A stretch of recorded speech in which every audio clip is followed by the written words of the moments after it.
విశాఖ జిల్లాలో 1-2 నియోజకవర్గాల్లో మాత్రం వలస నేతలతో తెలుగు తమ్ముళ్లు ఇబ్బంది పడుతున్నారు. అది కూడా వైసీపీ నుంచి మిత్రపక్ష పార్టీల్లో చేరిన కారణంగా వారి దూకుడును కట్టడి చేయలేక అయోమయంలో పడ్డారు.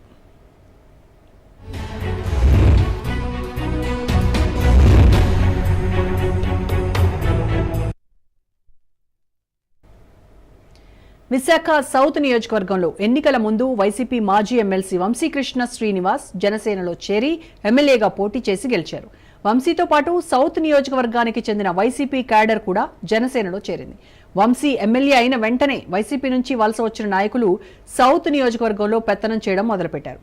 ఎమ్మెల్యే అనుచర వర్గం చెప్పిన పనులన్నీ నియోజకవర్గంలో వెంటనే జరుగుతున్నాయి. కానీ టీడీపీ లీడర్లు ఒక పని కోసం చాలాసార్లు తిరగాల్సి వస్తోందట. దీంతో సౌత్ నియోజకవర్గానికి చెందిన తెలుగు తమ్ముళ్లు అసంతృప్తిగా ఉన్నారు. వంశీకృష్ణతో పాటు వలస వచ్చిన వైసీపీ క్యాడర్ దూకుడును ఆపలేక, బహిరంగంగా విమర్శించలేక తెలుగు తమ్ముళ్లు అంతర్మథనంలో ఉన్నారు.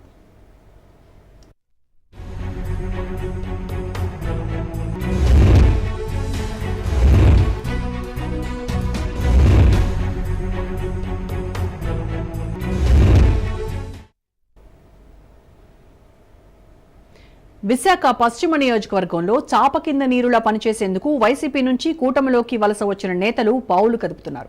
విశాఖ డైరీ చైర్మన్, వైసీపీ మాజీ నేత ఆడారి అనంత్ కుమార్ ఇటీవల బీజేపీలో చేరారు. ఆడారి ఆనంద్ ఎంట్రీతో తెలుగుదేశం నాయకులు అలర్ట్ అయిపోయారు. ఏమాత్రం అవకాశం దొరికినా ఆనంద్ అల్లుకుపోతారని తెలుగు తమ్ముళ్లకు తెలుసు. పేరుకు బీజేపీలో ఉన్న ఆనంద్ చుట్టూ వైసీపీ నుంచి వలస వచ్చిన లీడర్లున్నారని టీడీపీ నేతలు చెబుతున్నారు. మిగిలిన నియోజకవర్గాల మాదిరిగా ఇక్కడ కూడా ఛాన్స్ దొరికితే పెత్తనం చేయాలని వైసీపీ వలస నేతలు ట్రై చేస్తున్నారని ప్రచారం జరుగుతోంది.